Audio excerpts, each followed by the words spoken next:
Hello students, welcome to Contest Academic here and Techlish. আজকে তোমাদেরকে take কোশ্চেনের part 2 নিয়ে এসেছি, অর্থাৎ যে রুলস গুলো বাকি আছে দেখো পরবর্তী ভিডিওতে বলেছিলাম। তো সেজন্য পার্ট 2 তে দেখো আমরা রুল 7 শিখবো। রুল 7 এ রয়েছে নিড। নিড সম্পর্কে অনেকের ভুল ধারণা আছে এবং নিড নিয়ে অনেকের প্রবলেম হয়। তো নিডের পরিবর্তে টেন্স ও পারসন অনুসারে ডন্ট, ডাজন্ট এন্ড ডিডন্ট বসে। কিভাবে? উদাহরণ দেখো, আই নিড ইউর হেল্প। হ্যাঁ, আমার তোমার সাহায্য দরকার। তাহলে এখানে খেয়াল রাখবা সবসময় নিডের পরে আর কোনো ভার্ব আছে কিনা। তোমরা হয়তো জানো অনেকে যে নিড একটা মোডাল অক্সিলারির মতো কাজ করে, কিন্তু নিডের পরে যদি ভার্ব থাকে তাহলে সেটা অক্সিলারি হবে। যেহেতু এখানে কোনো মেইন ভার্ব নাই, তাই নিডই হলো এখানে মেইন ভার্ব। তাই এখানে এটা যেহেতু প্রেজেন্টে আছে, তাই কি হবে? ডোন্ট আই, মনে রাখবা, don't I. Then she needs a pen, তাহলে নিডস আছে, এস আছে, এস থাকলে কি হবে? যেহেতু বলেছি টেন্স ও পারসন অনুসারে, তাই এখানে ডাজন্ট হবে। এস থাকার কারণে কি হয়ে যাবে? Doesn't she. এরপরে দেখো 3 নম্বরে কি রয়েছে? ইউ নিডেড আ ব্ল্যাঙ্কেট, অর্থাৎ তার একটা কম্বল প্রয়োজন ছিল। তাহলে এটা যেহেতু ভি2 আছে, তাই কি হয়ে যাবে? Didn't, didn't you. এরপরে দেখো ইউ নিডন্ট অরি, ইউ নিডন্ট অরি, অর্থাৎ তোমার চিন্তার কিছু নেই বা চিন্তার প্রয়োজন নেই। এখানে দেখো নিডটা অ্যাকচুয়ালি অক্সিলারি ভার্ব হিসেবে ব্যবহার হয়েছে। কিভাবে বুঝলাম? কারণ অরি হলো এখানে মেইন ভার্ব, অর্থাৎ মেইন ভার্ব থাকলে সেটা অক্সিলারি ভার্ব হবে, মেইন ভার্ব থাকলে সেটা অক্সিলারি ভার্ব হবে। তাহলে নিডেন্ট থাকার কারণে যেহেতু না বোধক আছে, তাই হ্যাঁ বোধক হবে। Need you, need you. Okay, তাহলে এটা আশা করি তোমরা ভালোভাবে বুঝতে পেরেছো। এরপরে দেখো থিং। থিং যুক্ত থাকলে কি হবে? থিং যুক্ত থাকলে সাবজেক্ট হবে ইট। হ্যাঁ, থিং যুক্ত সাবজেক্ট থাকলে ইট বসবে, সবসময় মনে রাখবা। নাথিং ইজ সার্টেইন, তাহলে কি হবে? Is it. কারণ ইজেন্ট কেন হলো না? কারণ নাথিং হলো না বোধক শব্দ। এরপরে আসো everything. Everything was lost, everything was lost, অর্থাৎ সব হারিয়ে গিয়েছিল। তাহলে এখানে ওয়াজ এর জন্য আমরা কি বসাবো? ওয়াজ। আর থিং এর জন্য ইট, ওয়াজ ইট। ওকে, এরপরে দেখো আমরা পরবর্তী রুলসে যাব। Rule number 9। রুল নাম্বার 9 এ কি রয়েছে দেখো, খেয়াল করো। রুল নাম্বার 9 এ মনে রাখবা বডি যুক্ত থাকলে, বডি, ওয়ান, অল, নাম, এগুলো থাকলে কি হবে? যুক্ত থাকলে প্রোনাউন হবে দে, প্রোনাউন দে বসে। উদাহরণ দেখো, all loves flower, all loves flower। তো এখানে কি বলেছে? all loves flower, loves এখানে কি এস যুক্ত রয়েছে। তাহলে সবাই এখানে একটা ভুল করে, ডাজেন্ট দে দেয়, তাই না? মনে রাখবা ডাজেন্ট দিলে এটা ডাহা ভুল, শুধু ভুল না, ডাহা ভুল। তাই এখানে কি ডাজেন্ট হবে না, কি হবে? ডোন্ট হবে।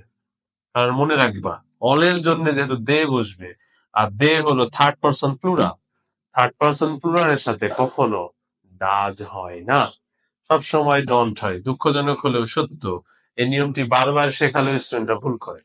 হ্যাঁ, স্টুডেন্ট এমন একটা জিনিস যে গরুর মতো, যদি বলা হয় "এই খেতে খেতে যাবি না", তাও খেতে যাবে। তো তোমাদের অবস্থাও তাই, বারবার যদি বলা হয় এখানে ডাজ দেওয়া যাবে না, তাও দাও। তো একবারে মাথায় ঢুকিয়ে রাখো, নিয়মটা খুব ইম্পর্টেন্ট। অল থাকে, অথবা এখানে নাম থাকতে পারে, অথবা এখানে এভরিবডিও থাকতে পারে। সবগুলোর ক্ষেত্রেই দে হবে আর ডোন্ট হবে। যদি হ্যাঁ বোধক হয় তাহলে ডোন্ট হবে, তাহলে এভরিবডি হ্যাঁ বোধক, লাভস আছে এস, তাই ডোন্ট দে। ওকে, অনেক ইম্পর্টেন্ট নিয়ম কিন্তু এটা। Rule number 9 clear.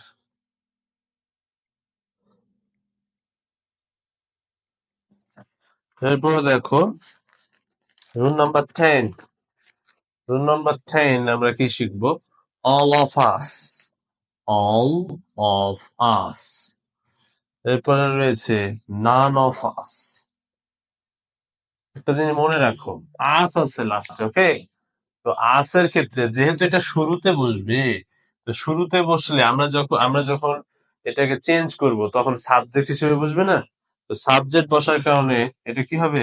উই, কারণ আসের সাবজেক্ট কি? উই। মনে রাখবা, all of us, none of us থাকলে সব সময় সাবজেক্ট হবে উই। এরপরে দেখো, all of them, all of them, most of them, all of them বা মোস্ট অফ দেম থাকলে কি হবে? দে বসে, দে। ওকে, এরপরে some of you and most of you, some of you, most of you থাকলে কি বসবে? You বসে, you. Okay, most of you, some of you থাকলে হবে you, all of them, most of them থাকলে হবে they, all of us, none of us থাকলে হবে উই। ঠিক আছে, এটা খুব গুরুত্বপূর্ণ, এগুলো ভুল হয়। এখন এগুলি দিয়ে আমি উদাহরণ দিই, তাহলে ভালো বুঝতে পারবা। যেমন ধরো আমরা লিখলাম none of us, none of us can solve this problem। তাহলে খেয়াল করো, ক্যান আছে তাই না? কান্ট কি হবে? হবে না, কারণ কি আছে? নান আছে। নান মানে কেউ না, অর্থাৎ এটা নেগেটিভ। তাহলে ক্যান বসবে এবং এটার জন্য কি হবে? উই হবে। ওকে, এরপরে দেখো, সাম অফ ইউ যদি হয়, সাম,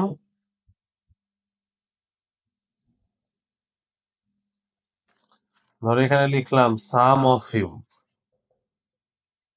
সাম of you can speak well. তাহলে এখানে কি আছে? ক্যান আছে, ক্যান বসলো, এখানে কি আছে? ইউ আছে, তাহলে এখানে কি হবে? ইউ। অর্থাৎ সাম অফ ইউ বসলেও ইউ হবে। ওকে, ক্লিয়ার রুলস? এটাও অনেক ইম্পর্টেন্ট রুলস, মনে রেখো।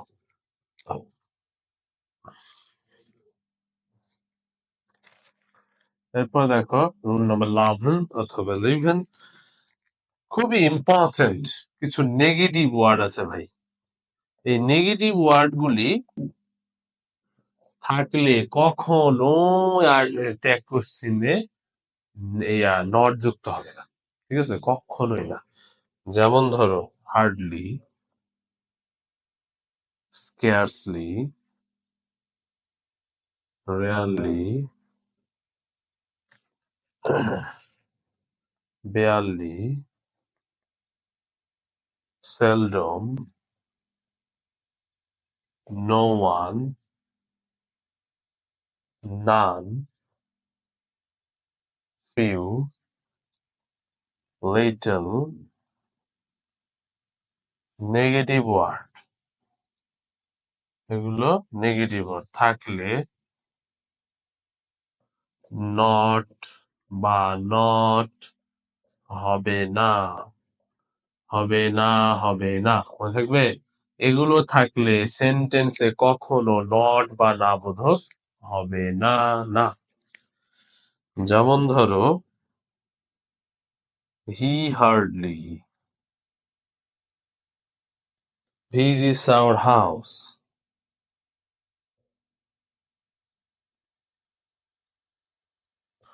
তাহলে ভিজিটস আছে কি?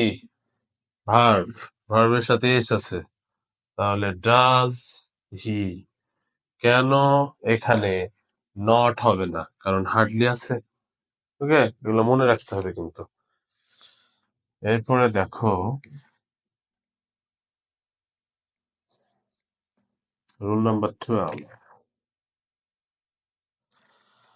রুল নাম্বার 12-এ কিছু ব্যতিক্রম জিনিস শিখবো আমরা।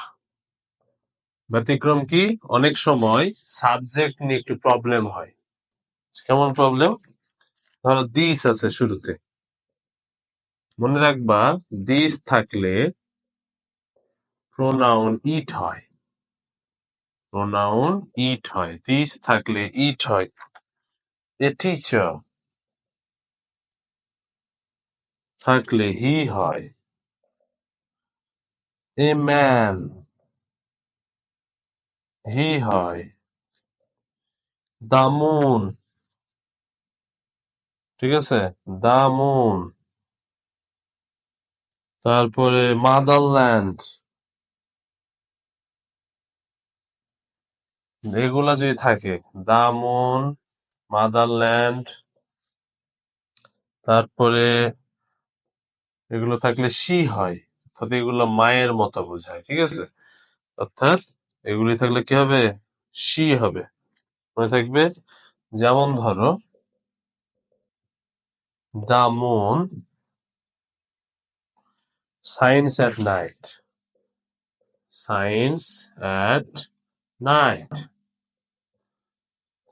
তাহলে এখানে দেখো সায়েন্স আছে, তাহলে কি হবে? ডাজেন্ট। দা মুন থাকলে কি হয় বলেছি? শি। Doesn't she. ঠিক আছে, এটাও অনেক ইম্পর্টেন্ট নিয়ম ছিল। ওকে, তাহলে এই আজকে তোমাদের ট্যাগ কোশ্চেনের পার্ট 2 এখানে শেষ হলো। পরবর্তী ভিডিওতে তোমাদের বাকি অংশ দেখতে পাবো, তারপর আমরা বোর্ড প্রশ্ন সলভ করব। ধন্যবাদ সবাইকে। ভিডিওটি ভালো লাগলে লাইক, কমেন্ট এবং শেয়ার করে দিও। এবং বন্ধুদেরকে দেখার সুযোগ করে দিও। Thank you.